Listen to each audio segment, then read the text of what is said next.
आप सबों को जय मसीह की सलाम। एक बार फिर से प्रभु परमेश्वर पिता के नाम से प्रभु यीशु मसीह के द्वारा हम परमेश्वर पिता के पास आते हैं और आप सभी को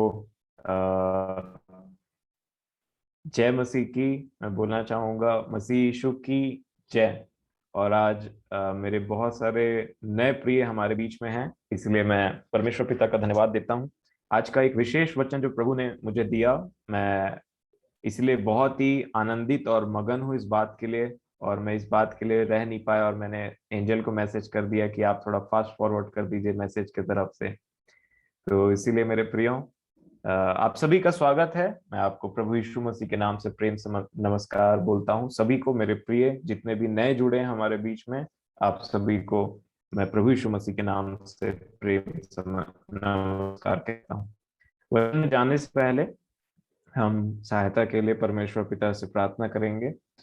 सर्वशक्तिमान पिता परमेश्वर, बड़े आदर के साथ में अपने सिरों को झुका करके बड़े नम्रता के साथ में आपके चरणों में अपने एकमात्र उद्धारकर्ता प्रभु यीशु मसीह के नाम से आते हैं। आपको हृदय से धन्यवाद देते हैं परमेश्वर पिता, क्योंकि आपने एक बार फिर से हमारे जीवन में एक दिन जोड़ा और हमें दिखाया कि हमें किस बातों से मन फिराने की आवश्यकता है और आपके पुत्र के समानता में हम और कैसे आगे बढ़ सके आपने हमें दिखाया है। इसके लिए हम आपके नाम का धन्यवाद देते हैं। मेरे सारे प्रियों को जो आपने इकट्ठा किया है यहाँ पे, मैं आपके नाम की स्तुति करता हूँ प्रभु जी, क्योंकि आपका वचन कहता है कि आपकी भेड़ आपका शब्द पहचानती है और सुनती भी है और आपके पीछे चलती है। प्रभु जी, हम आपकी भेड़ हैं खुदावन बाप। मेरे स्वर्गीय खुदावन बाप, आज मैं आपसे विनती करता हूँ, जो आपने मुझे वचन सिखाया और शैतान के उस गढ़ को ढा देने के लिए एक जो मुझे चाबी दी, अपने वचन से ज्योति दी प्रभु जी, उससे मैं अपने परिवार के सामने में बांट सकूं।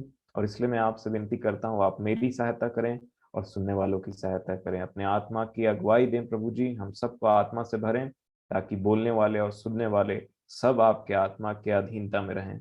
सारा आदर महिमा मैं आपको देता हूँ और आपसे विनती करता हूँ कि आप मेरी सहायता करें बोलने के लिए। प्रेमी पिताजी, आपने हमेशा प्रभु यीशु मसीह के नाम से अपनी आत्मा में होकर के हमारी सहायता की है और आज भी हमारा पूरा विश्वास है कि आप हमारे बीच में उपस्थित हैं और आज हमसे बोलेंगे और बातचीत करेंगे, क्योंकि आप और आपका कलाम और हम सब जीवित हैं प्रभु जी। इसलिए मैं विश्वास के साथ विनती मांगता हूँ, आमीन। मेरे प्रियो, मैं बड़ा ही चकित हुआ जब परमेश्वर पिता अपनी आत्मा के द्वारा बार बार इन दिनों में शैतान के गढ़ के बारे में बात कर रहे, कि वो कौन सी बातें हैं जो शैतान, आप देखे होंगे पिछले सेशन में, और अधिकतर बातें स्वर्गीय और उसमें अड़ंगा डालने वाले शैतान के बीच में। हम या तो स्वर्गीय वस्तुओं पर ध्यान लगाए हुए हैं या तो अपने विरोधी के युक्तियों पर ध्यान लगाए हुए कि कैसा काम करता है। और मैं आज का वचन के बारे में आपसे रिक्वेस्ट करना चाहूंगा कि आप जहां कहीं भी, मैं फिर से बोलता हूं कि आज का वचन बहुत ही विशेष है।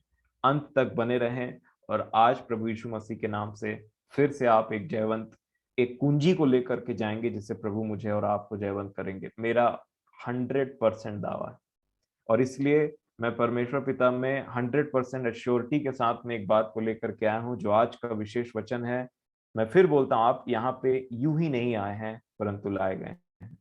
और यहाँ पे मैं जानता हूं कि आप किसी मनुष्य को सुनने के लिए नहीं आए हैं, इसीलिए मैं मनुष्य की रीति में बात भी नहीं करूंगा। आपके पास में बड़ी ईमानदारी के साथ में प्रभु की आत्मा की अगुवाई में सिर्फ और सिर्फ वही बातों को कहूंगा जो प्रभु ने मुझसे कहा। इसीलिए आपसे निवेदन है कि आप बड़े ईमानदारी के साथ में, बड़े गंभीरता के साथ में, क्योंकि हमें गीत गाते हैं, आहा परमेश्वर का धन बुद्धि और ज्ञान क्या ही गंभीर है। तो गंभीर बातों को गंभीरता से सुनना है, ऐसा परमेश्वर पिता ने हमें सिखाया है। इसलिए मैं आपसे निवेदन करूंगा, जैसा आप हमेशा गंभीरता से इन बातों को सुनते हैं, आदर देते हैं वचन का, आज भी मेरा हाथ हाथ जोड़ करके आपसे निवेदन है। आज आप एक बहुत बड़ी मसीही जीवन में, जो ऐसा होता है ना, मान लीजिए मसीही जीवन एक बहुत बड़ा एक बर्तन समान है, उसमें प्रभु आशीष देते जा रहे हैं देते जा रहे हैं, तो कहीं ना कहीं हमारे मसीही जीवन में एक लीकेज हो जाता है।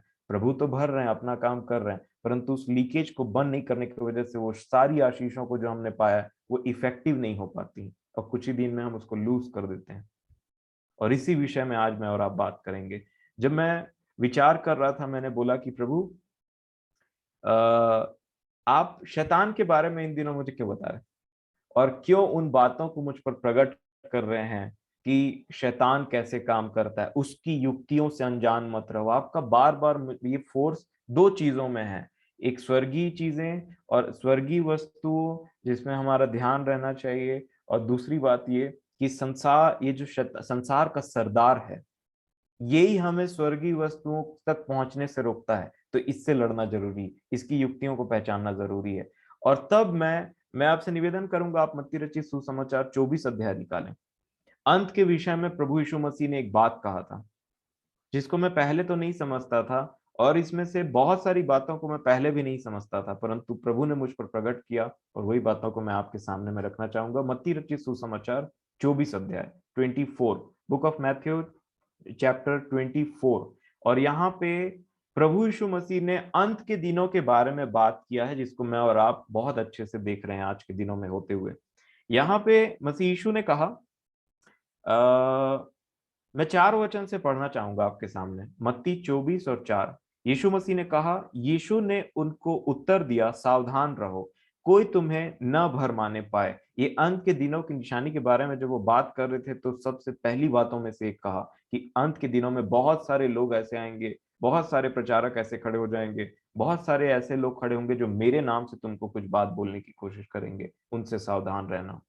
और यहाँ पे लिखा है, सावधान रहो, कोई तुम्हें न भरमाने पाए, क्योंकि बहुत से ऐसे होंगे जो मेरे नाम से आकर कहेंगे मैं मसीह। आगे लिखा, और बहुतों को भरमाएंगे। देखिए मेरे प्रिय, 6वें वचन में क्या लिखा है, तुम लड़ाइयों और लड़ाइयों की चर्चा सुनोगे तो घबरा न जाना, क्योंकि इनका होना अवश्य है, परंतु उस समय अंत ना आएगा। लड़ाइयों और लड़ाइयों की चर्चा, मैं हमेशा सोचता था कि प्रभु, ये जो लड़ाई और लड़ाई की चर्चा है ना, ये सिर्फ फिजिकल वॉर है, कि ये देश ने वहां पे बोल दिया कि मैं तेरे साथ में लड़ाई करूंगा, यहाँ पे वॉर छिड़ गया, वहां पे वो हो गया। परंतु मुझे समझाया प्रभु ने, तुमको मैं आत्मिक बनाते रह रहा हूं, तो तुम आत्मिक दृष्टि से भी देखना सीखो। पवित्र आत्मा ने मेरी बहुत सहायता की इस विषय में। और तब मुझे आपके सामने, मैं आपसे निवेदन करूंगा, आप अपनी इंग्लिश बाइबल भी अगर हो सके तो अपने साथ रहिए, नहीं तो मैं पढ़ के आपको जरूर सुनाऊंगा। यहाँ लिखा है, तुम लड़ाइयों लड़ाइयों की चर्चा सुनोगे तो घबरा न जाना, क्योंकि इनका होना अवश्य है, परंतु उस समय अंत ना आएगा। अभी हम देखते हैं मेरे प्रियो, लड़ाइयों लड़ाइयों की फिजिकल वॉर की चर्चा तो बहुत पहले से है, और अभी ये चीजें और ज्यादा बढ़ गई हैं, क्योंकि अभी के वेपन पहले के वेपन जैसे नहीं है। अभी के वेपन्स केमिकल बेस्ड हैं, और केमिकल बेस्ड ऐसा चीज है, जो न्यूक्लियर वेपन तैयार किए जाते हैं, वो कुछ ऐसी चीजें हैं जो पहले के वेपन से कहीं ज्यादा डैमेज कर सकती। उसके लिए विरोधी को अपने देश से कूच करके यहाँ किसी और देश में जाने की जरूरत नहीं, वहीं से बटन दबा देगा, और इसके बाद में बहुत सारा डैमेज वो बैठे बैठे कर सकता है। और इसलिए अभी का जो डैमेज और अभी के वॉर है वो टोटली अलग है। हम वॉर की चर्चा तो सुन रहे, कभी इंडिया चाइना, कभी इंडिया पाकिस्तान, कभी यूएस चाइना, कभी ये कभी वो, कभी सीरिया, कभी कुछ। और इसके बाद में यहाँ पे लिखा है, 7वें वचन में उन्होंने पॉइंट आउट किया, क्योंकि जाति पर जाति और राज्य पर राज्य चढ़ाई करेगा, और जगह जगह अकाल पड़ेंगे और भूकंप होंगे। हमने यहाँ पे देखा कि अकाल सिर्फ खाने का नहीं, परंतु वचन का भी होता है। वचन का भी अकाल होता है, जैसा आमोस ने भी कहा था। आमोस नबी की पुस्तक में हम बीते दिनों देख रहे थे कि किस प्रकार उन्होंने कहा वचन का भी अकाल होता है। हम सिर्फ फिजिकल बॉडी में नहीं जीते, परंतु प्रभु की आत्मा में होकर के जीते हैं। इसलिए हम वो बातों को देखते हैं जो, मान लीजिए यहाँ पे लिखा फैमिन, तो पहले अगर मैं जितना शारीरिक रहूंगा, बाइबल मेरे लिए उतना शारीरिक रहेगी, मैं उसको उसी दृष्टिकोण से देखूंगा। लेकिन जितना प्रभु मुझे आत्मिक बनाता जाएगा, उतना मुझे मेरी आत्मिक आंखें खुलेंगी, और मैं प्रभु को जो खुद आत्मा है उसे उसी तरीके से देख पाऊंगा। और इसीलिए यहां लिखा है भूकंप और अकाल। और इससे पहले क्या लिखा, जाति पर जाति और राज्य पर राज्य। मेरा विषय आज ज्यादा इस पर नहीं, परंतु जो प्रभु ने मुझे समझाया उसको मैं आपको बताऊंगा। ये जाति पर जाति और राज्य पर राज्य क्या होता है? ये जाति पर जाति और राज्य पर राज्य क्या होता है? इंग्लिश में इसको अच्छे से समझा। प्रभु ने मुझे इसी बात को, मेरे को ना पता नहीं कहां से निकाला और बोला कि यहाँ पे आकर के इसको पढ़। मैं तो ये इस अध्याय पढ़ भी नहीं रहा था, और जब प्रभु ने मुझे सिखाया तो यहाँ पे लिखा है नेशन, आई थिंक ये for nation will rise against nation. Nation, हम जब खड़े होकर के गीत गाते हैं तो बोलते हैं ये वो जो नेशनल एंथम बोलते हैं ना, वो राष्ट्रीय गान आता है। तो अगर भारत पाकिस्तान पे हमला करे या पाकिस्तान भारत पे हमला करे तो उसको बोलेंगे नेशन वाली लड़ाई है ये हिंदी में भले जाति लिखा है परंतु नेशन वाली लड़ाई है, ये राष्ट्रीय लड़ाई है। एक नेशन दूसरे नेशन से वेपन से, ये एक ऐसी लड़ाई होगी अंतिम दिनों में जो नेशन नेशन से लड़ाई करेगा, ये गोले बारूद और ये तोप और ये सब वाली लड़ाई, परंतु राज्य पर राज्य चढ़ाई करेगा, दूसरी लड़ाई ये आत्मिक है। पहली nation will rise against nation, ये नेशन वाली लड़ाई जो प्रभु ने मुझे सिखाया, ये लोग मांस और लहू के अगेंस्ट में लड़ेंगे, लेकिन जब किंगडम किंगडम के ऊपर में चढ़ाई करेगा तो एक किंगडम है परमेश्वर का और दूसरा किंगडम है शैतान का। ये राज्य वो यहां का राज्य नहीं है, और इसीलिए हम अपने प्रभु की प्रार्थना में कहते हैं तेरा राज्य आए। प्रभु ने मुझे बोला रोज तो तुम बोलते रहते हो कि तेरा राज्य आए तेरा राज्य आए, उसी को तो मैं सिखा रहा हूं तेरे को कि कैसे मेरा राज्य आएगा। जब अगले का राज्य जाएगा तभी ना दूसरे मेरा राज्य आएगा। और जो राज्य हमारे अंदर में बसा हो रहता है कई बार शैतान का जो वो गढ़, ये जब तक नहीं जाएगा तब तक, जब ये तब तक नहीं जा सकता तब तक प्रभु का राज्य यहां ना आए। यीशु मसीह ने इसको बहुत अच्छे से समझाया, कहा कि जब तक एक बलवान पुरुष दूसरे बलवान पुरुष को घर में बांध नहीं लेता कैसे लूटेगा, कैसे लूटेगा उसको। और इसीलिए मेरे प्रियो अभी जो चल रही लड़ाई, जो संसारी जो जो शारीरिक है, उनको सिर्फ शारीरिक लड़ाइयों के बारे में पता चल रहा है, परंतु प्रभु प्रकट कर रहा है आज मुझ पे और आप पे कि किंगडम और किंगडम का भी लड़ाई चल रहा है। इसीलिए प्रभु मुझे और आपको तैयार कर रहा है और इतने अनमोल वचनों से तृप्त कर रहा है जिसके योग्य न मैं हूं और आप हो सकते हैं, भले मैं अपने आप को नहीं मानता। क्योंकि जो आज की ऐसी बातें हैं, ऐसी बातों को प्रभु हमें सिखा रहे हैं अपने अनुग्रह से जिसका कोई मोल नहीं है। इसीलिए मेरा हृदय बहुत बार तड़प उठता है जब मैं अपने प्रियों को यहाँ नहीं देखता कि कहाँ है मेरे प्रिय, कहीं चूक ना जाएं, कहीं छूट ना जाएं। परंतु प्रभु अपने लोगों को यहाँ पे लेकर के आ रहा है। ये जो नए लोग हमारे बीच में आए हैं, ये प्रभु की इच्छा से आज यहाँ पे आए हैं। और इसलिए मेरे प्रियो हमें जानने की जरूरत है, जब राज्य राज्य पर चढ़ाई करेगा अंतिम दिनों में, तो हमारे अंदर भी फाइट चलते रहने चाहिए अंतिम दिनों में जो चल रही है। मतलब इसका मतलब हम जाति जाति के लड़ाई में तो आते ही नहीं है, हम राज्य और राज्य की बात करते हैं। इसीलिए यीशु ने कहा तेरा राज्य आए, ऐसा प्रार्थना करना। और उसका राज्य बलपूर्वक आ रहा है क्योंकि दुष्ट का राज्य हमारे अंदर से जा रहा है। पिछले दिनों में भी आपने देखा एक बहुत बड़े स्ट्रांग होल्ड को प्रभु ने तबाह किया, इंडिपेंडेंस डे के दिन में बहुत बड़े स्ट्रांग होल्ड को तबाह किया जो मेंटल गेम खेलता है शैतान। और आज है नंबर 2। क्या आप विश्वास करेंगे? बिल्कुल। दूसरा तीमुथियुस 1 अध्याय।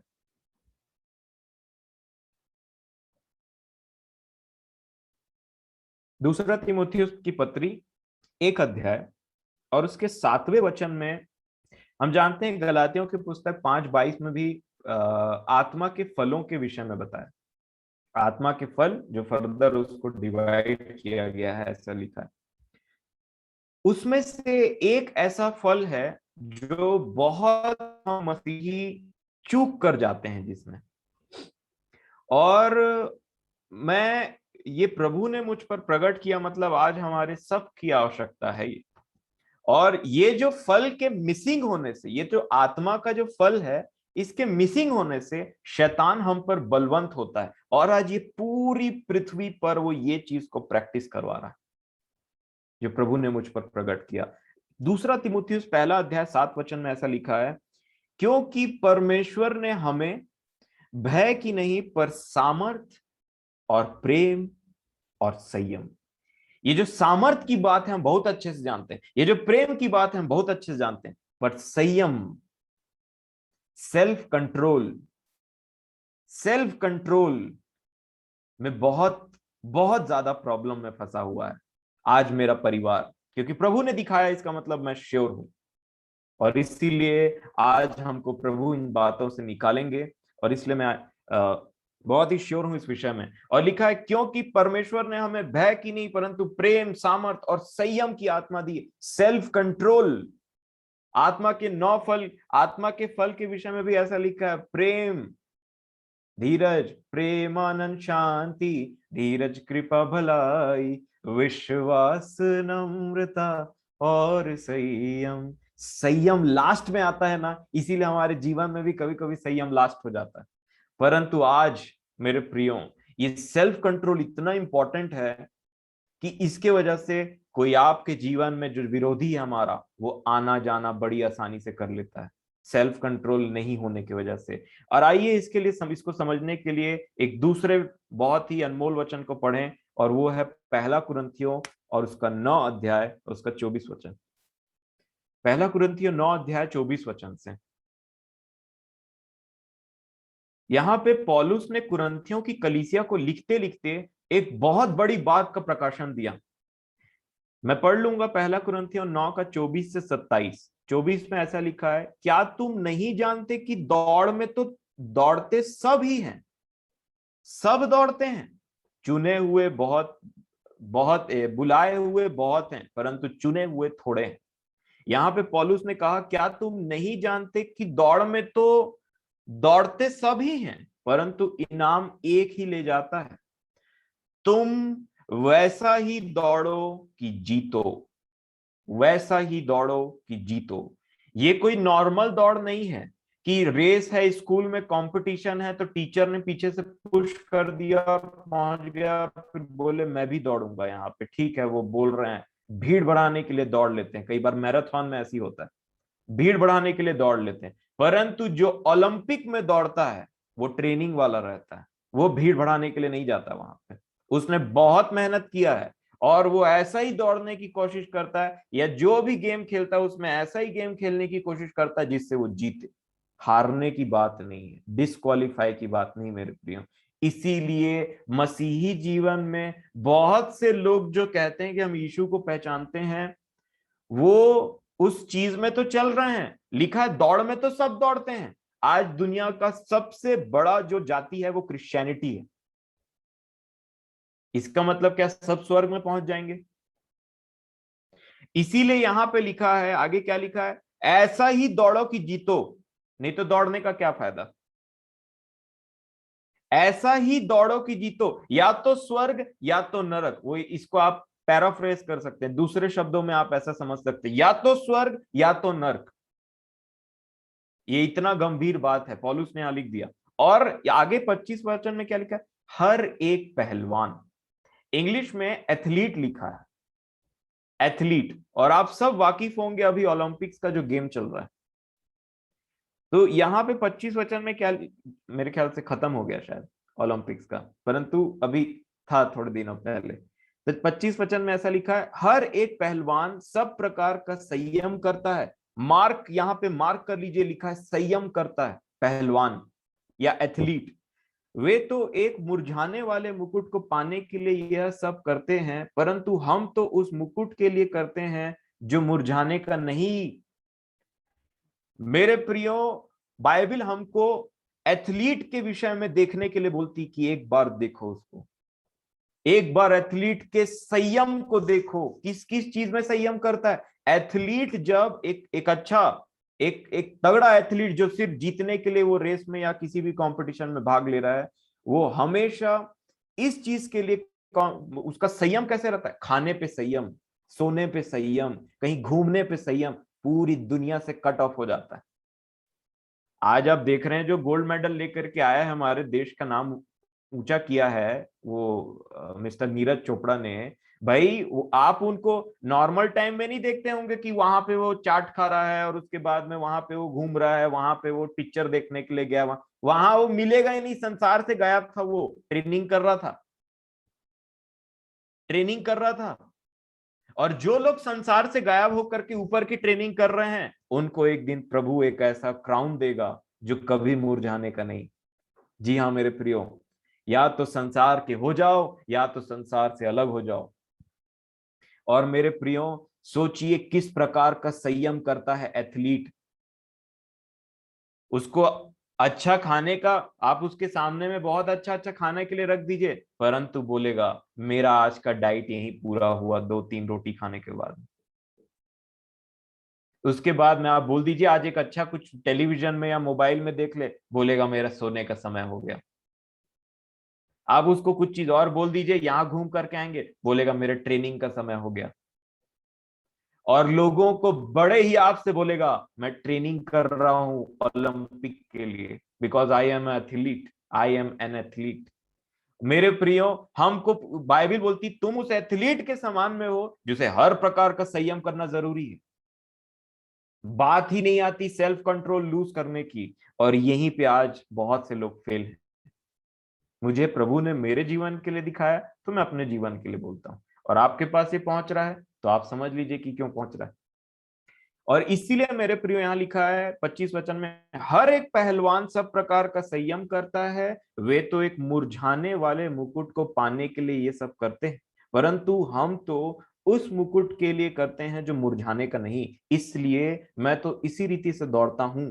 मैं तो इसी, अपना बात तो पौलुस ने क्लियर कर दिया वहां पे, मैं तो इसी रीति से दौड़ता हूं, परंतु लक्ष्य ही नहीं, मैं भी इसी रीति से मुक्कों से लड़ता हूं, परंतु उसके समान नहीं जो हवा को पीटता हुआ लड़ता है। उसके समान नहीं जो हवा को पीटता लड़ता, ऐसे खाली बॉक्सिंग हवा में नहीं मारता, वो बोल रहे हैं। और इसके बाद में एक बहुत ही आंखों को खोलने वाली बात कह दी यहाँ पे 27 वचन में। ये संयम किससे रिलेटेड है आगे देख लीजिए। लिखा है परंतु मैं अपनी देह को मारता कूटता और वश में लाता हूं। ये काम हमको करने की जरूरत नहीं है, क्योंकि इसका मीनिंग टोटली अलग है। एक्चुअली डिसिप्लिन है शब्द, डिसिप्लिन है शब्द। मैं अपनी देह को, इंग्लिश में क्या लिखा, but I discipline my body and keep it under control. मैं अपने कंट्रोल में रखता हूं। मैं जब चाहूं जीभ से वही बात बोलता हूं जो मैं चाहूं, मैं जब चाहूं आंख से वही चीज देखता हूं जो मैं चाहूं, मैं जब चाहूं मन में वही चीज सोचता हूं जो मैं चाहूं। ये सेल्फ कंट्रोल मुझे बांधे हुए है, और मेरे कंट्रोल से आगे कोई भी बात आगे नहीं निकल सकती। मैं वहां देखता ही नहीं जहां मैं देखना नहीं चाहूं, मैं वो बोलता ही नहीं जो मैं बोलना नहीं चाहूं। कंट्रोल, उन्होंने कहा मैं अपने बॉडी को कंट्रोल करता हूं। आगे क्या लिखा है, क्योंकि ऐसा नहीं होगा तो क्या, मैं वश में लाता हूं, ऐसा ना हो कि औरों को प्रचार करके मैं आप ही किसी रीति से निकम्मा ठहरूं। इंग्लिश में लिखा है डिस्क्वालीफाई। जो रेस में हम दौड़ रहे हैं ना मेरे प्रियो, जिस रेस में हम पीछे कर रहे हैं, संयम एक ऐसी चीज है जो मुझे और आपको डिस्क्वालीफाई कर सकती है अगर नहीं है तो। सेल्फ कंट्रोल अगर नहीं है तो हमें वो जो रेस में हम दौड़ रहे हैं, उस स्वर्गीय रेस में उस मुकुट को पाने के लिए दौड़ रहे हैं, संयम एक ऐसी चीज है जो अगर ना हो मेरे प्रियो, मेरे और आपके जीवन में, तो पौलुस जैसा व्यक्ति बोलता है मैं भी डिस्क्वालीफाई हो सकता हूं।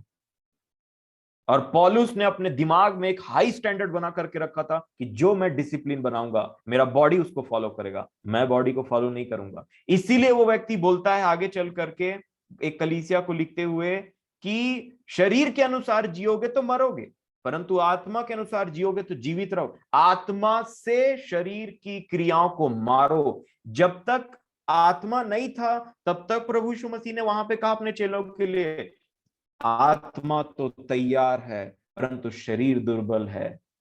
क्योंकि उतना टाइम प्रभु जानते थे कि मेरे जो चेले हैं उनके पास आत्मा नहीं है, इनसे मैं ज्यादा एक्सपेक्ट नहीं कर सकता अभी।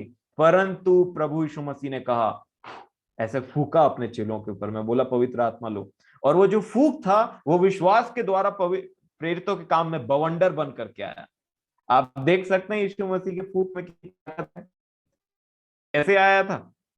प्रेरितों के काम में जो आत्मा उनके ऊपर में कैसा उतरा था, वो जो फूक थी, जब यीशु मसीह ने अपने वायदे को, जो कवेनेंट को पूरा किया, पिता के पास गया, आत्मा को भेजा, वो फूक एक बहुत ही तूफान के रूप में पवित्र आत्मा इनके ऊपर में उतरा था।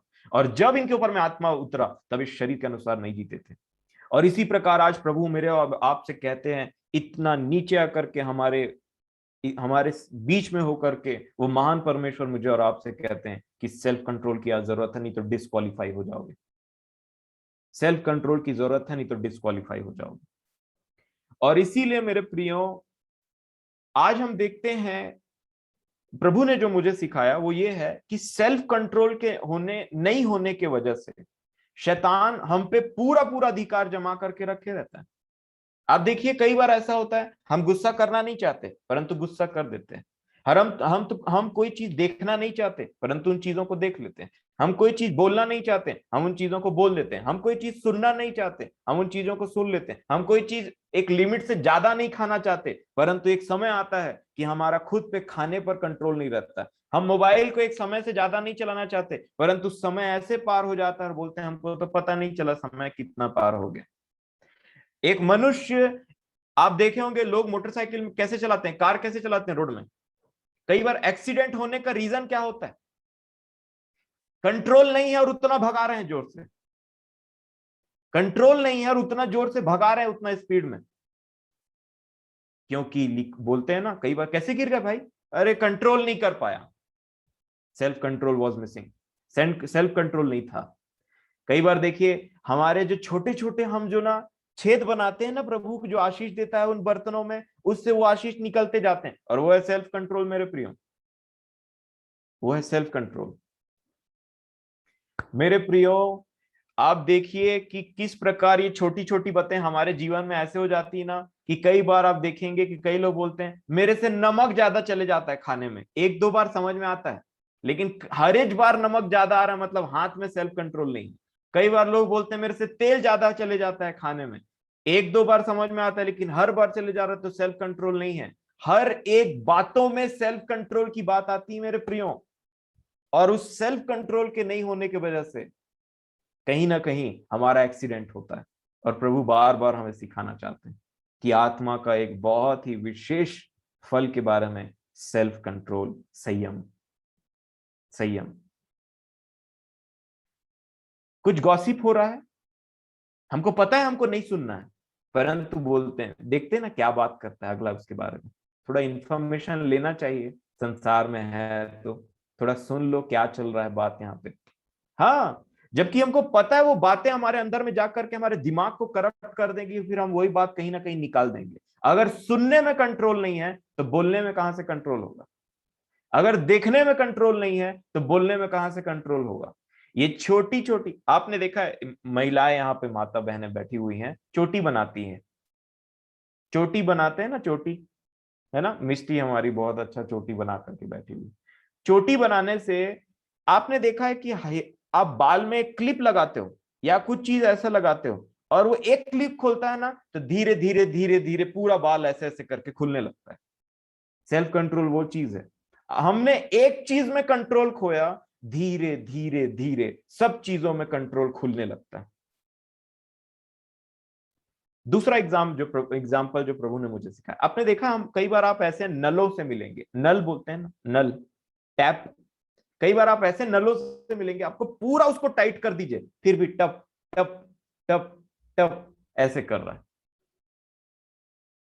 इसका मतलब क्या है कि पूरा जोर लगा दिया हमने मसीही जीवन को जीने के लिए। वचन है, स्तुति है, प्रार्थना है, हर चीज से हम घिरे हुए हैं, लेकिन पूरा ताकत से हम बंद कर देते हैं उस टैप को, लेकिन टप टप टप, और फिर हम बोलते हैं नल खराब हो गया। रिप्लेस करना पड़ेगा उस नल को, इसकी कड़ी जो है ना वो लूज हो गई। आप देख लीजिए घर में, आप ही के काम की चीज बता रहा हूं जो आप डे टू डे लाइफ में वो करते हैं। मैं कोई यहाँ पे थियोलॉजी नहीं, मैंने वो चीज पढ़ाई नहीं, थियोलॉजी नाम की चीज।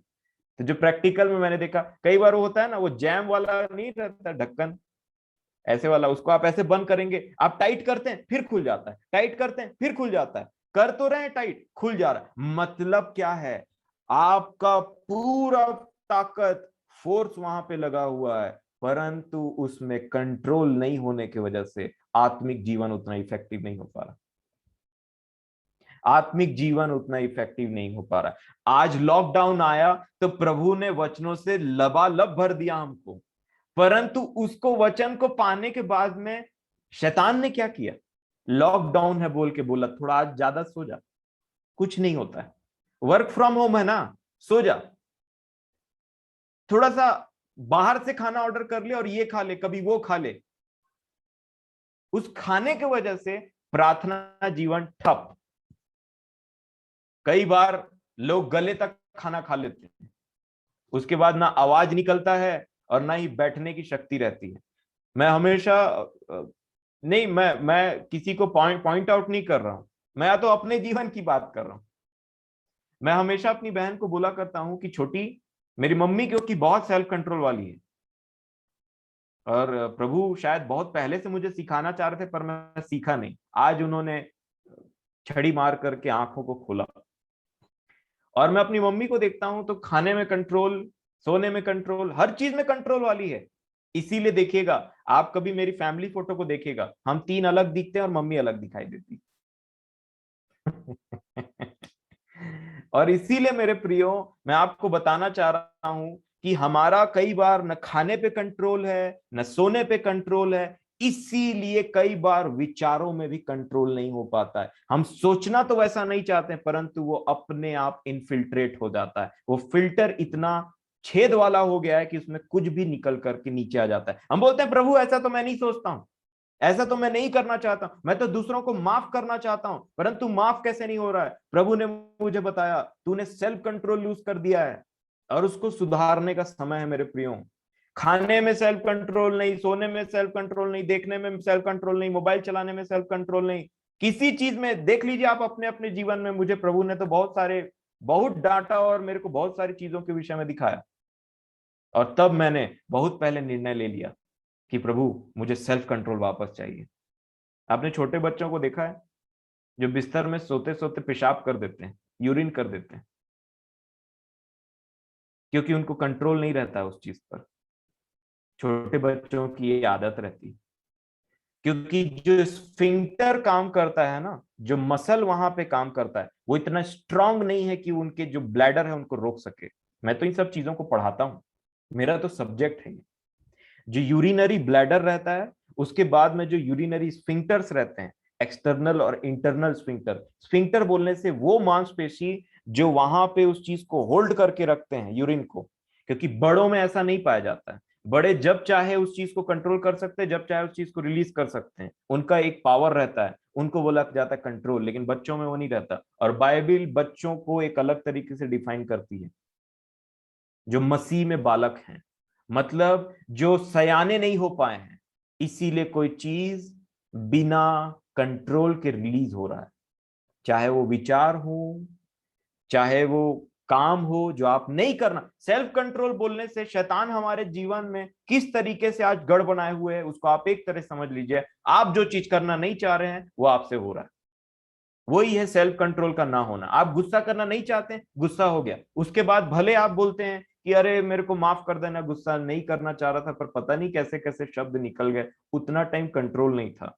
कई लोग बोलते हैं मैं बहक गया था, कई लोग कुछ चीजों के लिए बोलते हैं, कई लोग कुछ चीजों। हर एक आज हमारे हर एक जीवनों में मेरे प्रियो सेल्फ कंट्रोल ना मिसिंग है, कई कई एरिया में। इसी के वजह से शैतान कैसे काम करता है प्रभु ने मुझे आज सिखाया, और उन बातों को हम देखेंगे। लेकिन मेरा आज आपसे निवेदन है कि प्रभु आपके ऊपर में जो जो जीवन में ज्योति को देना, अपने मनों को कठोर मत कर लीजिएगा, अपने वकील मत बन जाना गलती से कि प्रभु मैं तो उस वो ऐसा था इसलिए तो मैं ऐसा था नहीं मेरे प्रियो, ये दीनता की निशानी नहीं है। आज दीन बनने की जरूरत है, नहीं तो पूरा जीवन आगे का जितना भी बाकी है वो ऐसे ही कट जाएगा, और कभी भी हम एक इफेक्टिव मसीह नहीं बन पाएंगे। कई बार खाने को लेकर के, खाने में कंट्रोल नहीं है, हमारा मसीही जीवन ऐसा हो जाता है कि खा लिए उसके बाद कोई काम करने के लायक नहीं रहते हैं। आपने देखा है कोई, वो ना वो हमारे यहाँ एक डॉगी है, उसके ऊपर में ना जुई होता है ना, लाइस होता है ना, वो जब खून पी लेता है ना, या जो मच्छर को आपने देखा है ना, छोड़िए आपके सबों के घर में डॉगी नहीं होगा, मच्छरों को देखा है ना, खून पी लेते हैं, एकदम मोटे हो जाते हैं, फिर उड़ नहीं पाते, तो वहीं पे उसको खत्म कर दिया जाता है आराम से, क्योंकि फ्लेक्सिबिलिटी खत्म हो गई। उसी प्रकार एक इंसान कभी कभी इतना खाना खा लेता है ना कि बिस्तर से उठ नहीं पाता और सिर्फ बोलते रहता है आज ज्यादा हो गया, आज ज्यादा हो गया। और प्रभु जो इंतजार कर रहे थे, तो जब ये ज्यादा होते जा रहा है, फास्टिंग अपने आप खत्म हो जाती है हमारे जीवन से, कोई कंट्रोल है नहीं। बोलते हम खाना नहीं खाएंगे तो मर जाएंगे, ऐसा लगेगा, चक्कर आने लगता है, ये होता है वो होता है, सब बेकार की बातें हैं। वो सेल्फ कंट्रोल लूज हो गया है, उसका ये सब साइड इफेक्ट नेगेटिव वाला। मेरे प्रियो, यीशु हमारा जिसके पीछे हम चलने की बात करते हैं, 40 दिन तक कुछ नहीं खाया। अगले बोल रहा है रोटी, पत्थर को बोल दे रोटी बन जाए, बोलता नहीं चाहिए ले जा, इसी से जीवित थोड़ी रहता हूं। कई बार ऐसा होता है कि कुछ लेने के लिए गए, वहां पे भी सेल्फ कंट्रोल नहीं, कुछ ऑनलाइन शॉपिंग कर रहे हैं, वहां पे भी सेल्फ कंट्रोल नहीं, कोई चीज चाहिए नहीं उसको भी मंगवा ली। गया देखा यहाँ पे, हाँ भाई अगले ने, हाँ हमारे कोरबा छत्तीसगढ़ में बड़ा होता है ये, अरे अगला खस्सी काटा है, तो फिर चाहिए कितना, आधा किलो लेके कितना आ गए, 2 किलो।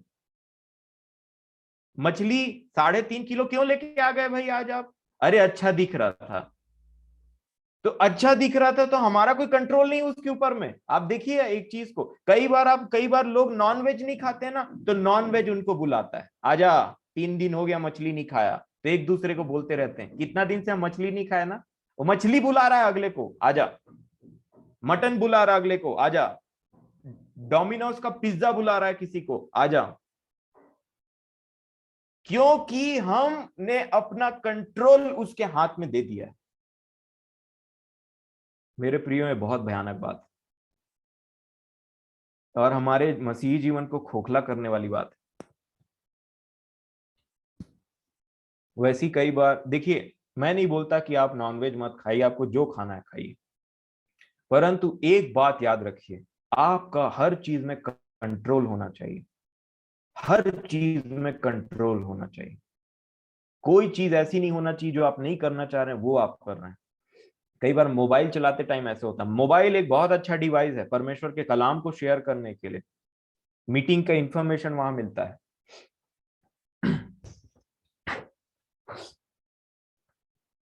और बहुत सारी बातें हैं जो हम उसके थ्रू शेयर कर सकते हैं। आपका व्हाट्सएप का ग्रुप होगा, आप जहां काम करते हैं, या नाना प्रकार के जो भी वो दुनिया भर के चीज होते हैं, उसमें वो सारी चीजें कई बार काम की होती हैं, इसीलिए हमने उसको इंस्टॉल किया है। लेकिन उसमें कई बार ऐसे फालतू के चीज भी आ जाते हैं जो हम नहीं चाहते, और उसके बाद में इसमें ही कंट्रोल नहीं, ये अंगूठा बहुत खतरनाक चीज बन जाता है। कई बार इसको दबा दिया, उसको दबा दिया, ये काम था, कई बार आपको मोबाइल में कुछ और ही काम रहेगा, और वो काम छोड़ करके कहीं और ही पहुंच जाएंगे, फिर बाद में पता चलता है अरे ये काम मेरे को दूसरा था परंतु ये हो गया। सेल्फ कंट्रोल, आज परमेश्वर पिता मुझसे और आपसे बात, बहुत खराब चीज है ये। और इसीलिए इसका दूसरे पार्ट में मैं जाना चाहूंगा कि प्रभु यीशु मसीह, देखिए नए नियम में परमेश्वर पिता ने अपने प्रगटीकरण किस प्रकार किया। सबसे पहला सेल्फ कंट्रोल हम कहां खोते हैं पता है? सबसे पहला सेल्फ कंट्रोल हम खोते हैं अपने मन में, क्योंकि नया नियम में परमेश्वर ने वाचा बांधा कि यहूदी वही है जिसका हृदय का खतना हुआ है। मतलब जो बातें हृदय से निकलती है, वही हृदय बोलने से मैं इसको यहां बोलना चाहूंगा, जो बातें मन से निकलती है उसमें कंट्रोल नहीं होने की वजह से हमको वही कंट्रोल करना उसको, और वो नहीं कंट्रोल होने की वजह से जीभ करप्ट होता है। सबसे पहले टंग, जीभ। इसीलिए परमेश्वर पिता, आप देखिए परमेश्वर पिता ने अपना प्रगटीकरण किसमें दिया, हमेशा आग में होकर के बात किया था। मैं पिछले दिनों में भी आपसे बात कर रहा था, स्टार्टिंग में भी मूसा को जब दर्शन दिया, सबसे उससे भी पहले चले जाते हैं, हम चले जाते हैं हाबिल की भेंट को ग्रहण करने के बाद बारे में। जब हाबिल की भेंट को ग्रहण करने की बात आई तो परमेश्वर ने आग से उसको कंज्यूम किया, तब बताया परमेश्वर जो आग में होकर के बात करता है। उसके बाद में मूसा को दर्शन देने की बात आई तो झाड़ी में एक आग था, परंतु झाड़ी जलती नहीं थी, उसमें दर्शन दिया। फिर उसके बाद में आप शद्रक मेशक और अबेदनेगो के विषय में हम देखते हैं, उतना टाइम भी दिखा है, आग के बीच में मनुष्य के पुत्र के समान एक एक पर्टिकुलर फ्रेम को देखता हूं, वो आग में था। और उसके बाद में नए नियम में आग की जीभ, आग की जीव के साथ में परमेश्वर पिता ने अपनी आत्मा को, क्या था उसमें, आग का मनुष्य, आग वाला पेड़, आग वाला ये नहीं, परमेश्वर पिता बता रहे थे नए नियम में सबसे ज्यादा महत्वपूर्ण है तुम्हारा जीव, क्योंकि इसी से तुम प्रचार करोगे अपने चेलों को, वो यही बता रहे। आग की जीव आई उनके पास में पवित्र आत्मा का वो करके, उसको प्रेजेंट करते हुए। और इसीलिए याकूब ने अपनी पत्री में 3 अध्याय में बड़े अच्छे से समझाया है जीव के विषय में। और जीव तो एक एक डिवाइस है मेरे प्रियो, वो तो मन की बातों को प्रकट करती है कि एक इंसान मन में क्या सोचता है। कई बार भले हम बहुत ही बड़े कलाकार बन जाते हैं कि मन में जो बात चल रहा है उसको ना बीच में एक फिल्टर लगा दिया हमने, जिससे मन की बात उस फिल्टर से ना पार, बड़ी कड़वी बातें निकल रही, लेकिन जैसे फिल्टर को पार करती है बड़े अनमोल और मीठे शब्द निकलने लग जाते हैं। ये तो और ज्यादा भयानक है, ये तो और ज्यादा भयानक है।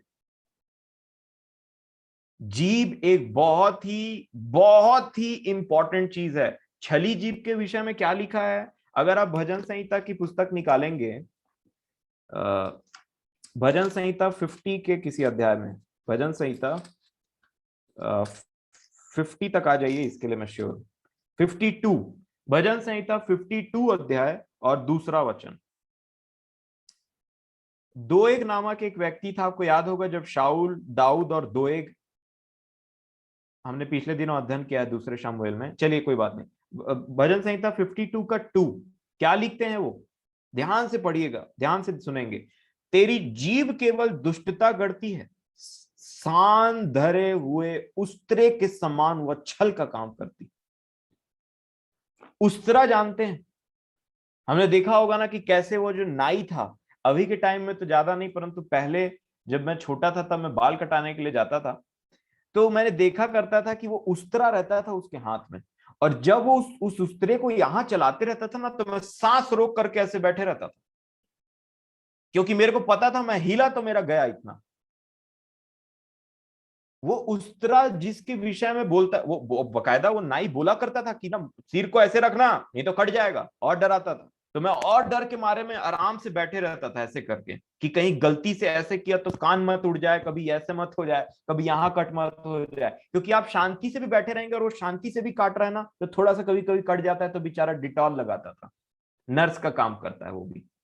और इसीलिए मेरे प्रियो, हम देखते हैं कि कितना, देखिए वो जो उस्तरे के विषय में हम कितने सावधानी से बैठे रहते है ना, कि कहीं कट मत जाए, वो हमारी जीभ में है।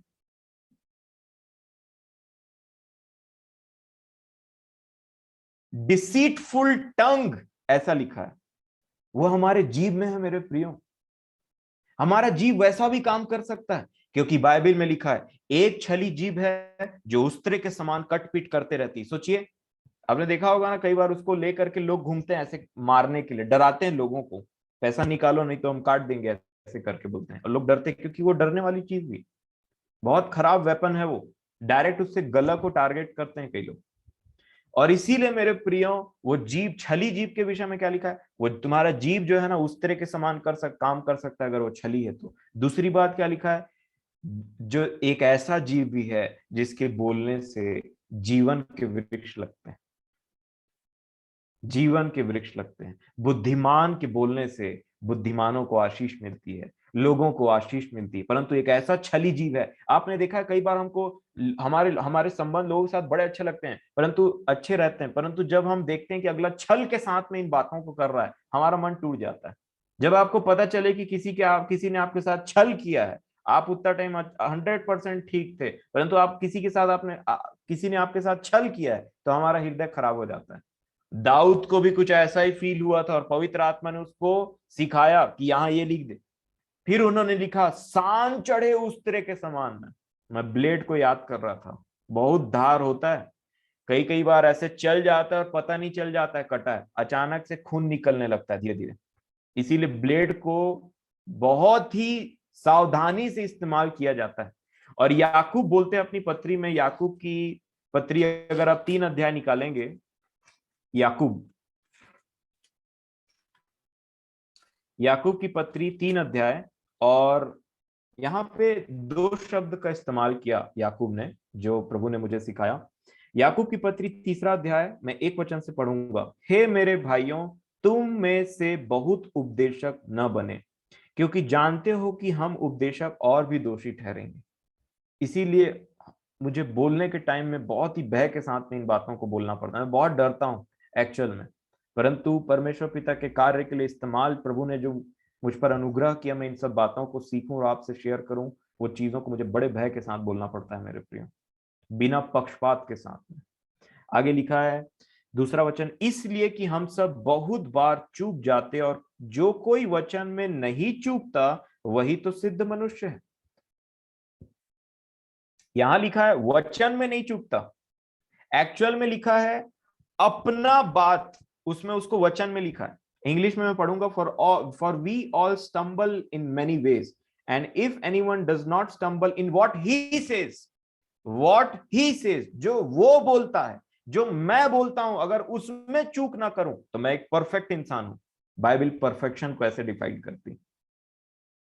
इसीलिए जितना मैंने सीखा, जो मैंने सीखा, जो मेरी दशा है, उसको अगर वैसे ही प्रकट करूं और उसके अनुसार चलूं तो परफेक्शन से हम ज्यादा दूर नहीं। कितनी अनमोल बात है, एक कुंजी दिया यहां, व्हाट ही सेज। वचन तो बहुत सारे हैं, लेकिन जितना मुझे और आपको मिला, जितना प्रभु ने मुझे और आपको ज्योति दी, जितना मुझ पर प्रकट किया, उसके अनुसार हम जितना चलते हैं और उतना ही बात करते हैं तो परफेक्शन के करीब। क्योंकि आगे लिखा है डींग भी मारता है, बड़ा बड़ा डींग मारता है। आगे क्या लिखा है यहां पे, इसमें ध्यान लगाइएगा 3 वचन में। जब हम अपने वश में करने के लिए घोड़ों के मुंह में लगाम लगाते हैं तो हम उनकी सारी देह को भी घुमा सकते हैं। यहां पे लिखा है घोड़ों के मुंह में लगाम लगाना, ठीक है। यहां पे एक तो दूसरे वचन में क्या लिखा, लगाम लिख दिया। तो मैं दूसरे वचन को मैं फिर से पढ़ना चाहूंगा। इसलिए कि हम सब बहुत बार चूक जाते हैं और जो कोई वचन में नहीं चूकता वही तो सिद्ध मनुष्य है। और सारी देह पर लगाम लिखा है, लगाम इंग्लिश में लिखा है ब्रिडल। ये घोड़ों के लिए 2 चीज इस्तेमाल होती, 3 चीज, बिट, ब्रिडल एंड रेन।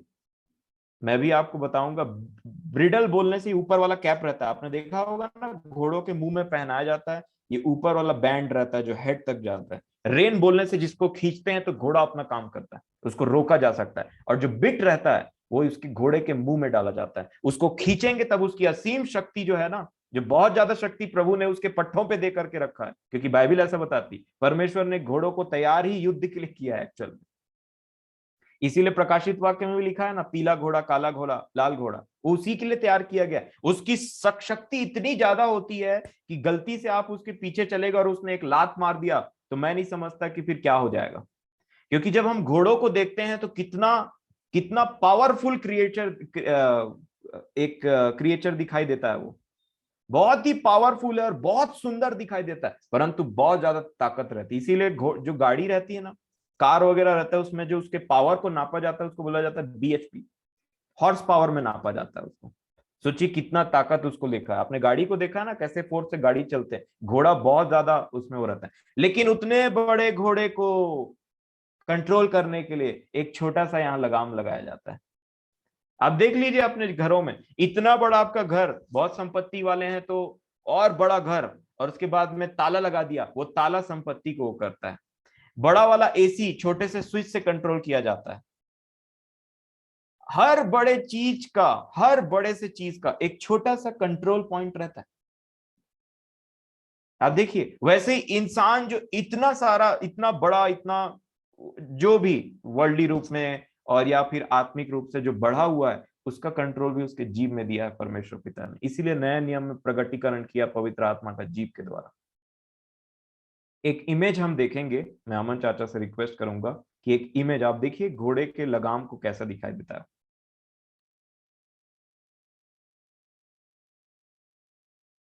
मैं आशा करता हूं आप सभी को ये इमेज दिखाई दे रहा है। आप देख सकते हैं कि कैसे उसके मुंह के अंदर में ये लगाम को डाला गया है, और इसी को जब खींचते हैं तो इतना ताकतवर घोड़ा भी एकदम से कंट्रोल में आ जाता है। मैं आशा करता हूं आप सभी ने इमेज को देखा है।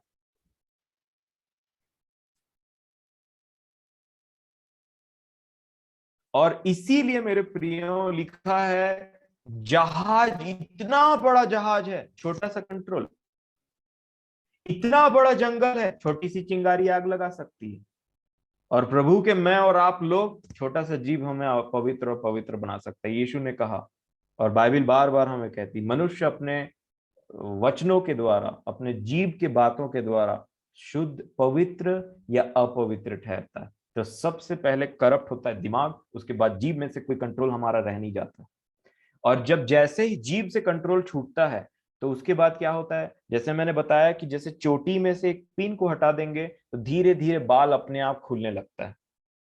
कई बार आपने देखा होगा कि कार्ड्स को ऐसे करके जमाया जाता है बहुत अच्छे से, एक ठो को आप धीरे से टच कर देंगे तो पूरा गिर जाता है। कई बार आपने देखा होगा ग्लासेस को जमाया जाता है एक के ऊपर एक ऐसे करके, एक नीचे वाले को टच कर देंगे तो पूरा गिर जाता है। इसीलिए कई बार हमारे मन में कंट्रोल नहीं रहता है, मन में कोई बात बचती है कि भाई इसको माफ नहीं करना चाहिए, हम उसको लेते हैं, जीभ करप्ट होता है, उसके बाद सारे के सारे काम एक के बाद ऐसे पट पट पट पट पट पट करके गिरने लग जाते हैं। और हम फिर सोचते रहते हैं कहां गलती हो गई, हमारा मसीही जीवन कैसे इफेक्टिव नहीं है। प्रभु प्रभु आज मुझसे और आपसे बात कर रहे हैं मेरे प्रियो, सेल्फ कंट्रोल खोया है हमने, सेल्फ कंट्रोल खोया है हमने, बातों में सेल्फ कंट्रोल। फिर देखिए धीरे धीरे विचार भी आपको ऐसे आने लग जाएंगे, सपनों में भी, सपने भी उठपटांग आने लग जाते हैं। फिर किसी को सांप दौड़ा रहा है, किसी को शेर दौड़ा रहा है, किसी को कुछ कर रहा है, किसी को कुछ कर रहा है, किसी चीज में कंट्रोल नहीं रहता है हमारा। हाँ, जहां सपनों को परमेश्वर पिता विजन के तौर पे इस्तेमाल करते हैं, वहां हमारे सपने भी करप्ट हो जाते हैं, विचार भी करप्ट हो जाते हैं। गाड़ी चलाते रहते हैं तो अगला थोड़ा सा स्पीड में चला गया तो हमने भी एक्सीलेटर को जोर से घुमा दिया कि देखा जाएगा, भले ही दोनों फेंक आ जाए पहाड़ के उस पार, लेकिन देखा जाएगा, इससे पीछे नहीं हटूंगा। उसी प्रकार मेरे प्रियो, ये जो हर ये छोटी छोटी लोमड़ियां क्या है ये छोटी छोटी लोमड़ियां जिनको पकड़ना आवश्यक है, यही तो है सेल्फ कंट्रोल, यही तो है सेल्फ कंट्रोल। इसीलिए इसको समझाते टाइम में क्या बोला भजन संहिता में, अगर आप भजन संहिता की पुस्तक फिर से निकालेंगे और उसका 37 भजन संहिता 32 है, भजन संहिता 32 और उसका 9 देखिए तो क्या लिखा है। 8 और 9 वचन से पढ़ूंगा मैं, भजन संहिता 32 8 और 9 पढ़ूंगा। ठीक है, लिखा है, मैं तुझे बुद्धि दूंगा। आज परमेश्वर पिता हमें बुद्धि देना चाहते हैं। मैं तुझे बुद्धि दूंगा और जिस मार्ग में तुझे चलना होगा उसी में तेरी अगुवाई करूंगा। मैं तुझ पर कृपा दृष्टि रखूंगा और सम्मति दिया करूंगा। ये सब चीज हो रहा है हमारे साथ में, परंतु एक कंडीशन लिख दिया आगे 9 वचन में। क्या लिखा? तुम घोड़े और खच्चर के समान ना बनो। घोड़े और खच्चर, गधे, घोड़े और गधे के समान बस मत बन जाना, क्योंकि दो चीज लिखा आगे। क्या? गधे के बारे में लिखा जो समझ नहीं रखता है, गधा जो समझ नहीं रखता है, बार बार समझाया जा रहा है उसको, उससे कोई मतलब नहीं है, जो समझ नहीं रखता। दूसरा, घोड़े के विषय में लिखा, उनकी उमंग लगाम और रास से रोकनी पड़ती है, नहीं तो वो तेरे वश में नहीं आने के। बार बार बोलना पड़ता है, आइए मीटिंग में बैठिए, कुछ सीखो प्रभु के द्वारा, आ जाओ यहाँ पे, इधर आ जाओ, ये करो, स्तुति करो, ये करो, प्रार्थना करो। लगाम लगाना पड़ता है। घोड़े के समान ताकत तो बहुत ज्यादा है, बहुत ज्यादा उमंग है, बहुत ज्यादा ज्ञान है, परंतु अपनी इच्छा से हम कोई चीज नहीं करना चाहते।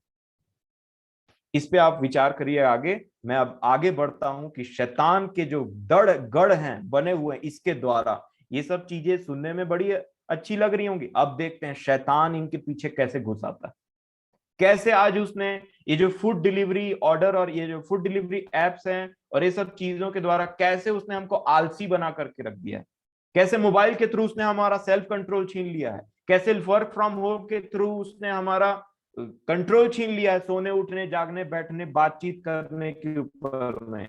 इन सारी चीजों को आज समझना बहुत जरूरी। प्रभु मुझसे और आपसे बात कर रहे हैं मेरे प्रियो, जब कभी तुम उसका आवाज सुनो तो अपने मनों को कठोर मत करना। और इसलिए मैं आपका ध्यान नीति वचन जो हम पढ़ते हैं उसमें ले जाना चाहूंगा। नीति वचन की पुस्तक एक बार 25 अध्याय को निकालें। अब ध्यान से देखिएगा, मैं ज्यादा समय नहीं लूंगा, अब जल्दी खत्म करूंगा मैं। नीति वचन 25 अध्याय और उसका 28 वचन आप टिक कर लीजिएगा अपनी बाइबल में, ताकि जब भी आप नीति वचन पढ़ें ये जरूर, ये तो एक्चुअल में हमारे हृदय में बस जाना चाहिए पवित्र आत्मा के द्वारा। नीति वचन 25-28 में क्या लिखा है? जिसकी आत्मा वश में नहीं वह ऐसे नगर के समान है जिसकी शहरपना घेराव करके तोड़ दी गई है।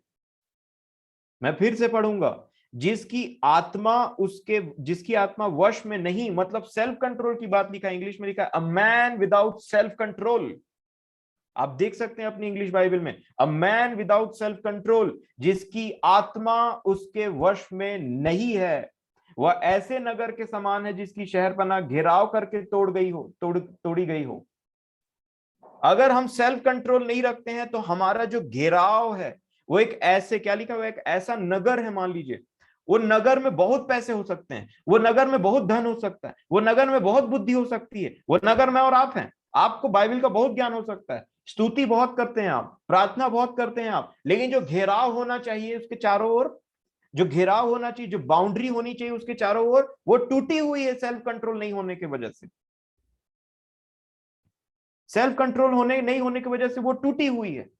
और इसीलिए इसका मतलब प्रभु ने जो मुझे सिखाया, आप इसको समझिए, थोड़ा इमेजिन करिएगा इसको। एक नगर है, उसके चारों ओर की शहरपनाह टूटी हुई है, और वो नगर मैं और आप हैं। इसको इस तरीके से हम ले सकते हैं।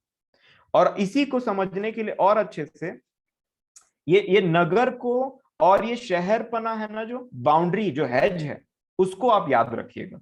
अब अपने अपने घर को, जहां कहीं भी आप रहते हैं, सोच लीजिए आपका घर है और बाउंड्री नहीं है वहां पे, कोई भी कभी भी आना जाना कर सकता है वहां पे, कोई कंट्रोल नहीं है किसी हमारा, क्योंकि बाउंड्री नहीं लगाई। इसीलिए नेहमिया की पुस्तक में नेहमिया को परमेश्वर पिता ने क्या किया, एनकरेज किया कि जाकर के बाउंड्री बनाओ, पहले शहर पर ना बनाना बहुत जरूरी है। इसका इंपॉर्टेंस मुझे और आपको देखना बहुत जरूरी है मेरे प्रियो। नीतिवचन 16 अध्याय, नीतिवचन 16 अध्याय और 32 वचन, यहां पे भी एक बात प्रभु ने मुझे दिखाया। नीतिवचन 16 अध्याय 32 वचन लिखा है, विलंब से क्रोध करना वीरता से और अपने मन को वश में रखना नगर को जीत लेने से उत्तम है। अपने मन को वश में रखना, disciplined life, self controlled life. जो मैं बोलूंगा मेरा शरीर वो करेगा, मेरा शरीर जो बोलेगा वो मैं नहीं करूंगा। जो मैं बोलूंगा, जो मेरी चाहत है, मेरा शरीर उसको फॉलो करेगा, तभी ना ये मेरा शरीर हुआ, नहीं तो किसी और का शरीर होगा। और इसीलिए मेरे प्रियो लिखा है विलंब से क्रोध करना। आज हम देखते हैं कि किसको ज्यादा पावरफुल माना जाता है, जिसके पास ताकत है, जो अटैक कर सकता है। आज यूएस को तो हम बहुत बड़ा वर्ल्ड पावर मानते हैं, रशिया को बहुत बड़ा वर्ल्ड पावर मानते हैं। बाइबल ऐसा नहीं बोलती। बाइबल में लिखा हुआ है जो विलंब से क्रोध करता है, जिसका क्रोध उसके हाथ में है, उसके उसके उसके कंट्रोल में है, वो क्या है, वीर से ज्यादा उत्तम है। वीर से ज्यादा उत्तम है, बड़े पहलवान से ज्यादा उत्तम, बड़े वीर से ज्यादा उत्तम है। और क्या लिखा है, और अपने मन को वश में रखना नगर को जीत लेने से उत्तम है। नगर को अटैक किया, उसको जीत लिया। हम पुराने नियम में बहुत बार ऐसा देखते हैं, लोग गए, अटैक किया, पुरुषार्थ किया, खत्म कर लिया, सबको अपने पोजेशन में कर लिया। परंतु बाइबल बोलती है उससे भी बेहतर है सेल्फ कंट्रोल, उससे भी बेहतर है सेल्फ कंट्रोल।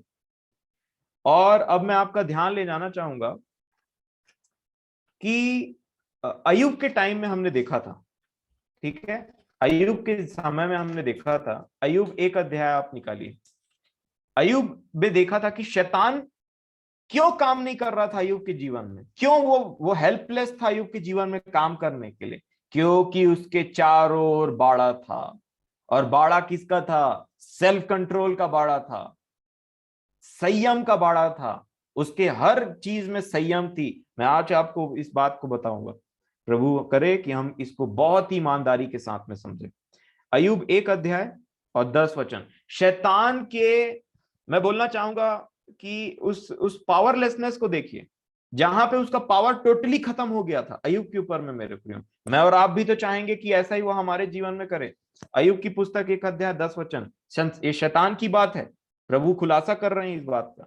क्या तूने उसकी और उसके घर की और जो कुछ उसका है चारों ओर बाड़ा नहीं बांधा, नहीं बांधा बाड़ा? और इसी बाड़े की वजह से शैतान अय्यूब के घर के ऊपर, ना अय्यूब के जीवन के ऊपर कुछ भी नहीं कर पा रहा था। कोई कोई एक्टिविटी नहीं था अय्यूब के जीवन में शैतान का, इस बाड़े की वजह से। और क्या लिखा, अभी हमने पढ़ा 25 के नीति वचन 25 के 28 अध्याय में क्या लिखा है, जो बिना सेल्फ कंट्रोल का इंसान रहता है ना, वो समझ लो घेराव भी किया गया और उसका चारों ओर नगर, एक ऐसा नगर है जिसको घेराव किया गया और उसके बाड़े को तोड़ दिया गया। अब आप देख सकते हैं कि सेल्फ कंट्रोल कितना इंपॉर्टेंट है, और क्यों वहां तिमुथियुस को पौलुस सेल्फ कंट्रोल के बारे में बता रहे थे। हमें प्रेम की आत्मा दी, हमें सामर्थ की आत्मा दी, हमें सेल्फ कंट्रोल की आत्मा दी है मिस्टर तिमुथियुस। ऐसा हमको जीना है। पौलुस वहां पे चिट्ठी लिख रहे थे तीमुथियुस को, क्योंकि वो जानते थे सेल्फ कंट्रोल गया और ये डिस्क्वालीफाई हो जाएगा, क्योंकि उन्होंने अपने बारे में भी लिखा कुरिन्थियों के विषय, कुरिन्थियों की कलीसिया को। और यहाँ पे क्या लिखा है, ऐसा इंसान जो बिना सेल्फ कंट्रोल के है, किसी भी चीज में आपका जो सेल्फ कंट्रोल नहीं है उसके ऊपर में ध्यान दे, उसके बिना सेल्फ कंट्रोल के है, मतलब दुश्मन कभी भी आ जाएगा अंदर में और कभी भी अपना अटैक करके चला जाएगा। चाहे परमेश्वर ने आपको कितना भी वचन से भरा क्यों ना हो, कितनों ही आप परमेश्वर पिता के बारे में जानते क्यों ना हो, परंतु वो बाड़ा नहीं होने की वजह से बहुत बड़ी गड़बड़ी हो जाएगी। और मैं सोच रहा था कि प्रभु इसमें तो अय्यूब के सेल्फ कंट्रोल के बारे में कहां पे लिखा है, तो प्रभु ने मुझे अय्यूब 31 में लेकर के गया, जिसको हम पिछले दिनों ध्यान कर रहे थे, पिछले साल।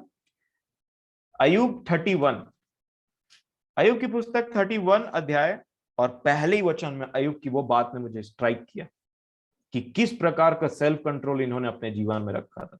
अय्यूब 31 और उसका 1 वचन क्या लिखा है, मैंने अपनी आंखों के साथ वाचा बांधी, कवनेंट, कवनेंट बांधा है मैंने, एक वाचा बांध के रखा है। क्या, फिर मैं किसी कुंवारी पर कैसे आंख लगाऊं, मैंने वाचा बांधी है अपने आंखों के साथ में। और वाचा बोलने से मैं और आप भी वाचा के वारिस हैं। और वाचा का एक थीम मैं आपको बताता हूं जो प्रभु ने सिखाया। जब भी वाचा बांधी जाती है ना, तब न तब किसी को बलिदान होना पड़ता है। बलिदान वाचा के साथ में जुड़ करके आता है मेरे प्रियो। और अय्यूब, क्या अय्यूब के जीवन से हम 31:1 से क्या सीखते हैं, मैंने अपने आंखों से वाचा बांधी है, अपने आंखों को बलिदान चढ़ाया है कि मैं कैसे इधर उधर देख दूं। आज मुझे और आपको प्रभु यीशु मसीह ने, उनके हाथ में कीले ठोके गए, पैर में कीले ठोके गए, कांटों का मुकुट, हर हाथ को, सब जगह हमको अपने आप को बलिदान चढ़ाने की जरूरत है। सबको प्रभु के सब्जेक्शन में लाने की जरूरत है, सबको उनके अंडर में लाने की जरूरत है, उनकी अथॉरिटी में लाने की जरूरत है। अय्यूब बोलते मैंने अपनी आंखों के साथ में वाचा बंधा है, अपनी आंखों को तो मैंने मार करके प्रभु को कब का चढ़ा दिया, बोल रहे थे वो। इसीलिए मैं कैसे किसी कुंवारी के ऊपर में दृष्टि करूं। ये देखिए सेल्फ कंट्रोल अय्यूब का, सेल्फ कंट्रोल अय्यूब का, और इसी की वजह से वो बाड़ा था। अब आ जाइए सबोपदेशक 10 अध्याय, सबोपदेशक 10 और उसके 8 में, इंपॉर्टेंट। अब देखेंगे कि शैतान कहां छिपा हुआ है। देखिए शैतान कहां छिपा हुआ है। अब आ गए आप और मैं उसके पास। सबोपदेशक 10:8 में ऐसा लिखा है, जो गड्ढा खोदे वह उसमें गिरेगा, और जो बाड़ा तोड़े उसको सर्प डसेगा। कौन है ये सर्प जो बाड़े के बाहर में ताक लगाए हुए बैठा है? आपको ये बातें समझ में आ रही है? मैं समझता हूं आपको उत्साहित होना चाहिए इन बातों को लेकर के, बहुत ज्यादा उत्साहित होना चाहिए कि प्रभु आज इन बातों को हम पर प्रकट कर रहे हैं। वो बाड़ा कहां टूटा हुआ था और उसके बारे में लिखा है, अय्यूब के चारों ओर बाड़ा बंद है, इसलिए शैतान बाहर खड़ा है। जब जब बाड़ा तोड़ते हैं हम, तब तक सर्प डसता है। यहाँ पे लिखा हुआ है, जो गड्ढा खोदे वह उसमें गिरेगा, और जो बाड़ा तोड़े उसको सर्प डसेगा। सर्प बाड़े के अंदर नहीं आ सकता, सर्प बाड़े के बाहर रहता है। बाड़े के बाहर वो मुझे और आपको लेकर के आता है, क्योंकि उसका जो रीच है वो बाड़े के बाहर है, बाड़े के अंदर नहीं। इसीलिए यहां पे लिखा है, जो बाड़ा तोड़े उसको सर्प डसेगा। और बाड़ा किसका है? Self control. अभी हमने पढ़ा, जो इंसान बिना सेल्फ कंट्रोल के जीता है वो ऐसा नगर है मानो उसका चारों ओर का बाड़ा जो है वो बिसीच करके तोड़ दिया गया हो, घेराव करके तोड़ दिया गया। और इसीलिए मेरे प्रियो, ये बाड़े को आप देख सकते हैं कितना इंपॉर्टेंट है। जब कभी हमारा कंट्रोल गुस्से पे खत्म हो जाता है, सर्प डसता है। इसी को तो पिछले दिनों हम देख रहे थे। प्रभु यीशु मसीह ने कहा, माफ नहीं करोगे तो माफ नहीं किया जाएगा, गुस्सा करोगे, मर्डर करोगे तो शैतान मिलेगा तुमको। और इसका मैं 3 एग्जांपल आपको देता हूं, ताकि मैं और आप शैतान की युक्तियों से अनजान न रहें, क्योंकि आखिरी टाइम में it is kingdom versus kingdom, राज्य राज्य पर चढ़ाई करेगा। और हम रोज बोलते हैं तेरा राज्य आए, आज राज्य आ रहा है और आने दीजिए। इसका 3 एग्जाम्पल मैं आपको बताऊंगा जहां हम इस चीज को समझ सकते हैं। पहला तीमुथियुस 5 अध्याय 5 वचन में, पहला तीमुथियुस 5:5, देखिए क्या लिखा है यहाँ पे। ये विधवाओं के विषय में लिखा हुआ। पहला तीमुथियुस 5 नहीं, मैं इसको 11 वचन से पढ़ूंगा। आप आगे पीछे पढ़ सकते हैं इसको समझने के लिए। पहला तीमुथियुस 5:11 में ऐसा लिखा हुआ है, पर जवान विधवाओं के नाम ना लिखना, क्योंकि जब वे मसीह का विरोध करके सुख विलास में पड़ जाती हैं तो विवाह करना चाहती है। ठीक है, आगे क्या लिखा, और दोषी ठहरती है क्योंकि उन्होंने अपने पहले विश्वास को छोड़ दिया है। इसके साथ ही साथ वे घर घर फिरकर आलसी होना सीखती हैं। मतलब पौलुस बता रहे, देखिए कैसे सेल्फ कंट्रोल को लूज करती हैं। पहले वो संसार के पीछे अभिलाषी हो जाती हैं, घर घर घूमती हैं, आलसी हो जाती है, यहाँ पे लिखा है। और क्या लिखा, केवल आलसी नहीं पर बकबक करती है। देखिए कैसे पौलुस बता रहे हैं सेल्फ कंट्रोल लूज करती है। फिर आगे क्या लिखा है, और केवल आलसी नहीं पर बकबक करती रहती और दूसरों के काम में हाथ भी डालती हैं और अनुचित बातें बोलती हैं।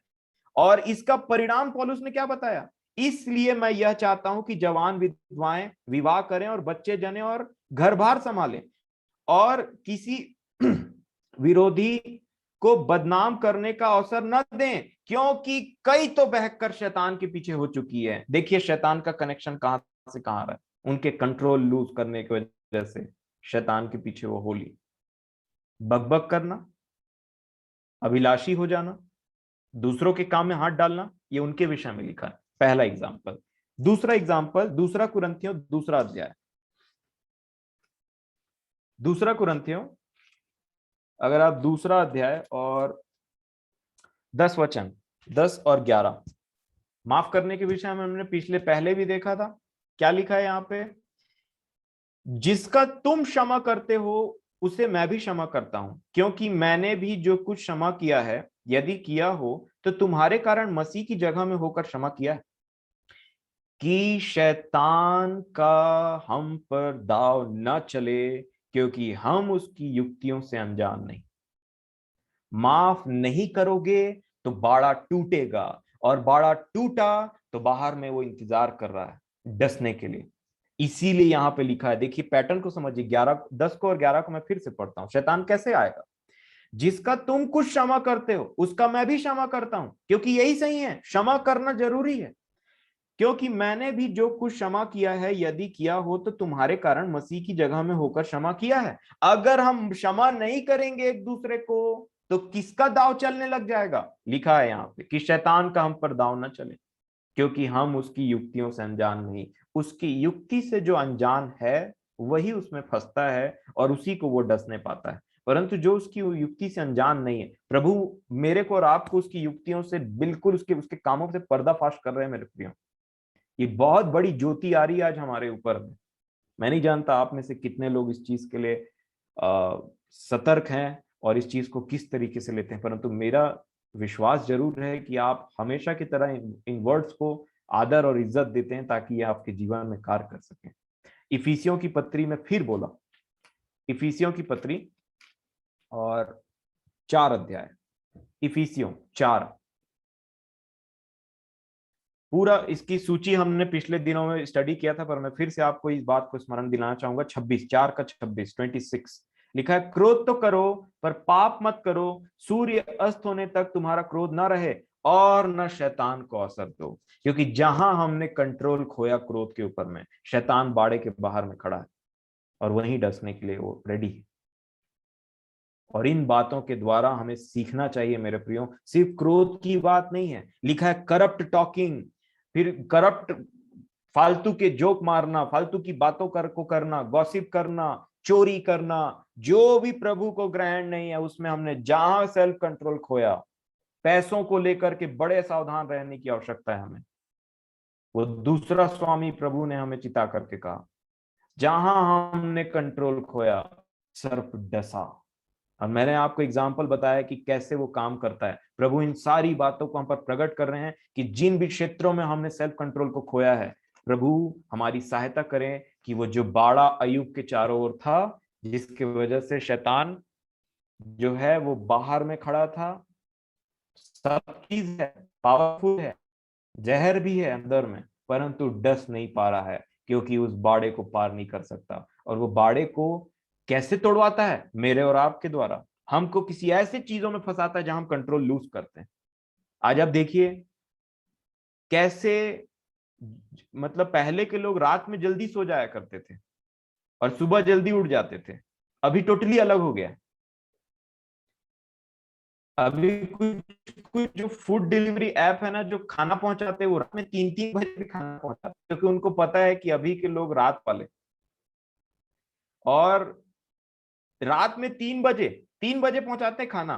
और मैं कुछ दिन पहले एक तो देख रहा था, एक डेटा निकाला है, एक मोबाइल वाला जो डेटा है ना, जो मोबाइल में डेटा देता है, इतना जीबी उतना जीबी, क्या लिखा है पता है? रात में 12 बजे से सुबह 6 बजे तक अनलिमिटेड डेटा, मरो। नाम लिख दिया जियो, लेकिन एक्चुअल में उसके पीछे मरो। हाँ, उसके चलते पूरा सिस्टम हमारा जो प्रभु ने बनाया करप्ट। इन बातों से सावधान रहने की आवश्यकता है। खाने से, सोने से, देखने से, सुनने से, सब चीजों में एक सेल्फ कंट्रोल जब तक नहीं है मेरे प्रियो, शैतान बार बार डसता है और हम परेशान रहते हैं, प्रभु क्यों ऐसा मेरे साथ हो रहा है, क्यों बाइबल की बातें मेरे जीवन में नहीं पूरी हो रही? तो प्रभु हमको बोलते हैं, मैंने तो अपनी आत्मा को देख करके रखा है, और उसका एक क्वालिटी है सेल्फ कंट्रोल, संयम, और दुष्ट हमसे संयम को खींच रहा है मेरे प्रियो, संयम को खींच रहा है। इंस्टेंट वाला जमाना आ गया है। मैसेजेस आते हैं, घर में बैठे रहो, खाना मत बनाओ, no cooking Thursday, no no cooking Wednesday, no cooking Sunday, ऐसे ऐसे बात निकल करके आते हैं। बेड में ही रहो, हम खाना पहुंचा देंगे, तुमको हिलने की जरूरत नहीं है। उसके बाद सो जाना। हमको कोई करप्ट करने की कोशिश कर रहा है मेरे प्रियो, करप्ट करने। और ये इतना पावरफुल है, ये इसके किंगडम का बहुत बड़ा हथियार है आज के जवानों के ऊपर में, खासकर आज के जनरेशन के ऊपर में खासकर प्रभु ने मुझ पर प्रकट किया। इसीलिए मैं बहुत ही गंभीरता के साथ मैंने मन फिराया।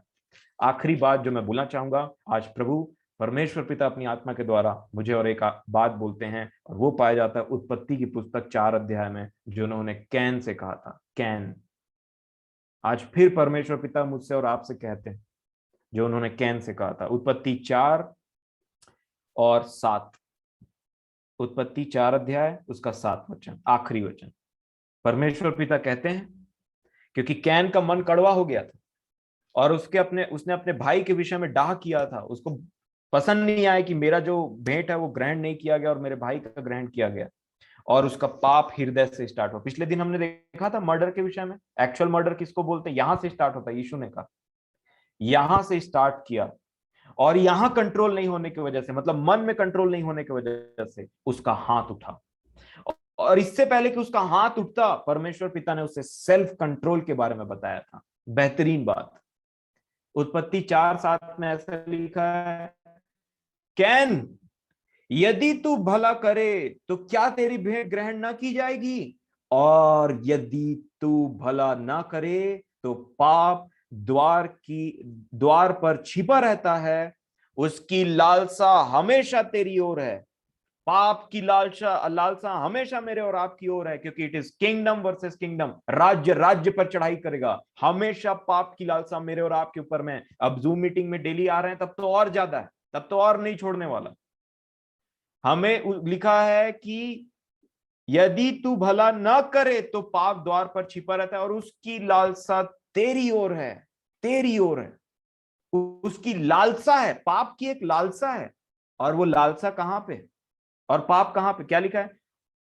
तेरी ओर होगी, और तुझे उस पर प्रभुता करनी है, प्रभुता करनी है, उस पर जय पाना है, तुझे उसको अपने पैर के नीचे रखना है, और कोई भी उसकी बात, तुझे सेल्फ कंट्रोल करना है कैन, तुझे प्रभुता करना है उसके ऊपर में।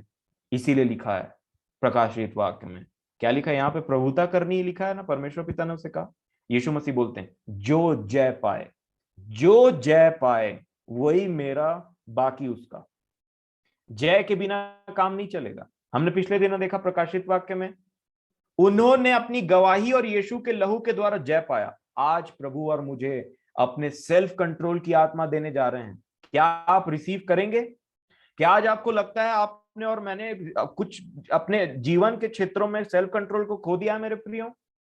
क्या आज मैं और आप उसका मन फिराएंगे? क्योंकि प्रभु ने आज इन बातों को मुझ पर, आप पे, हम पर दोष लगाने के लिए प्रकट नहीं किया है, परंतु एक मौका देने के लिए प्रकट किया है कि हे मेरे बेटों, हे मेरे बेटियों, तुम उस शैतान के टैक्टिक से बाहर निकलो, उसको समझो कि वो कैसे काम करता है, कैसे अटैक करता है, और इसलिए तुम्हारा जीवन खराब है।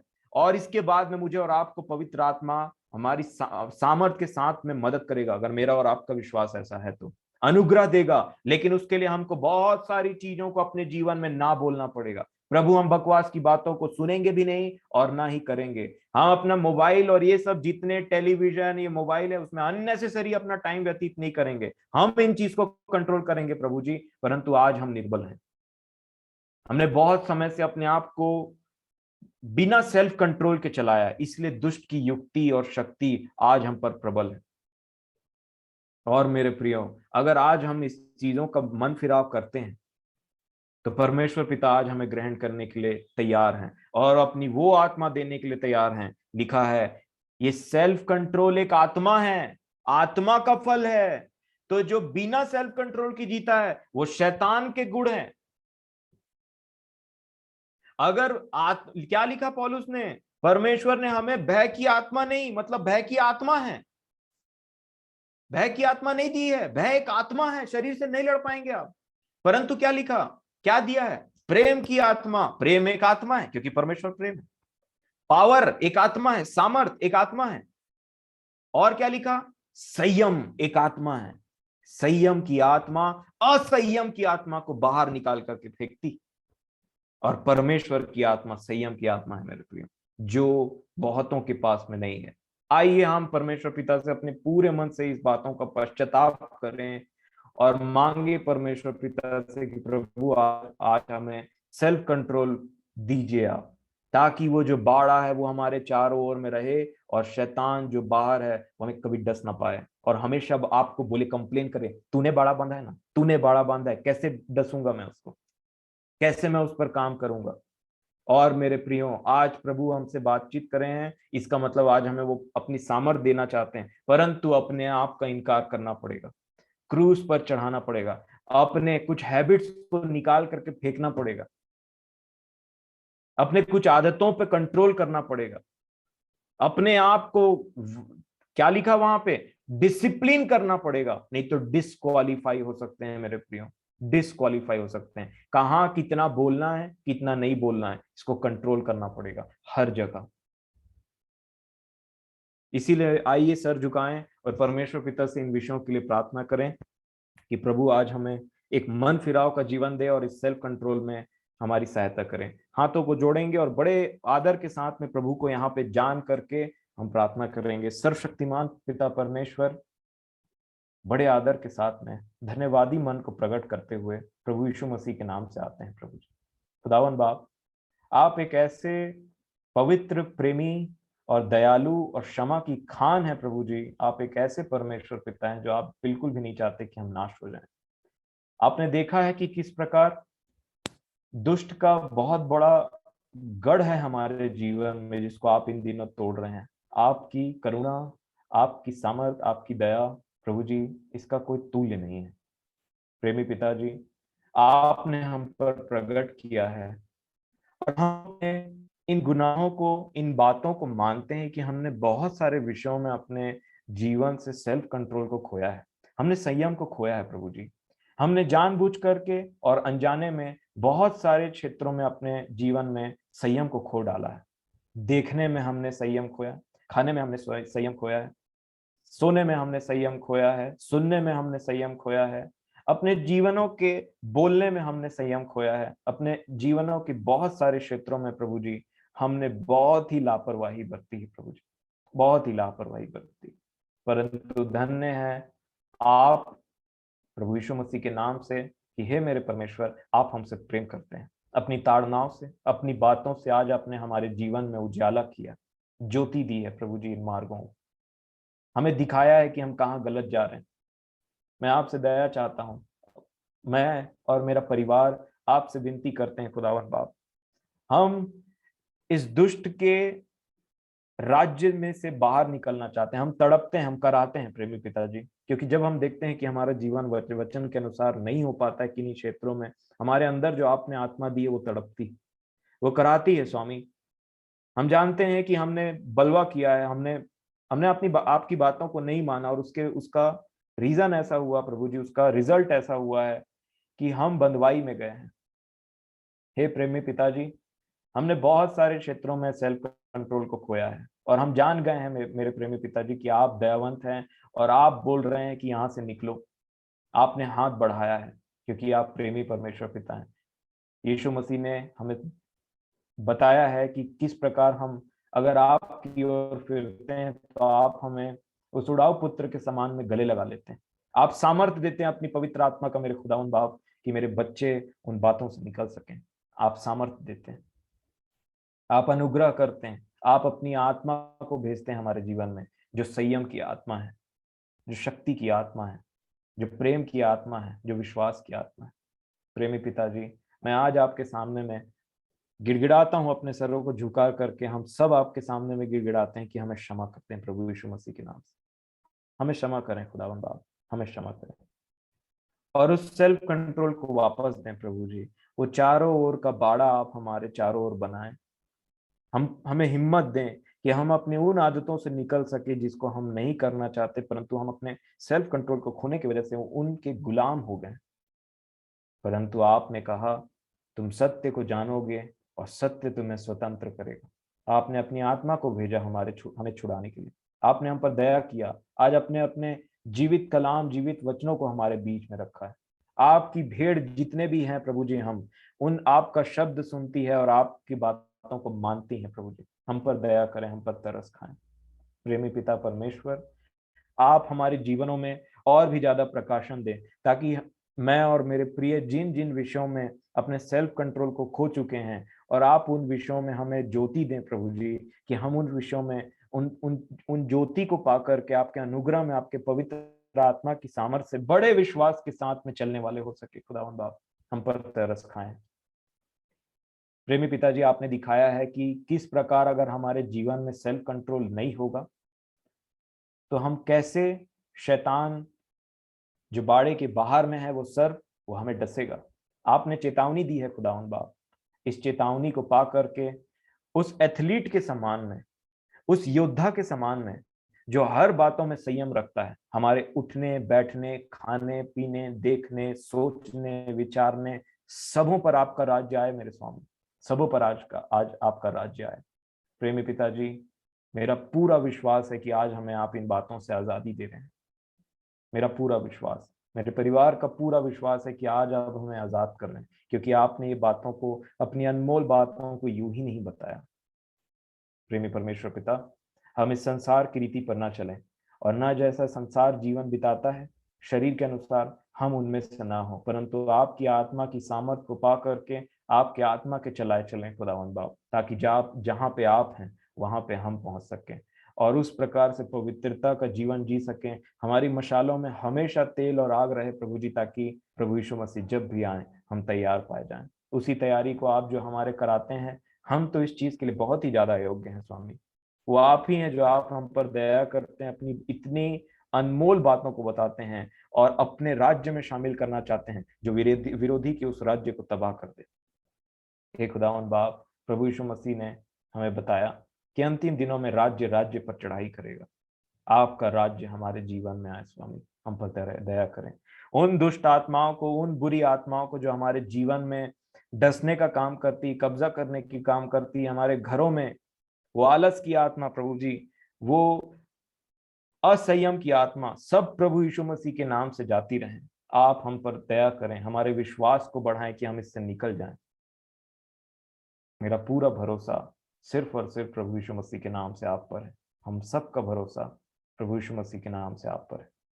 सारा आदर महिमा मैं आपको देता हूं, और मैं जानता हूं कि आज आपने हमारी प्रार्थना को सुना है, क्योंकि आज आपने अपने वचन का प्रकाशन हमें इसलिए दोष लगाने के लिए नहीं दिया, परंतु आज आपने हम पर अनुग्रह करने के लिए इन बातों को प्रकट किया है।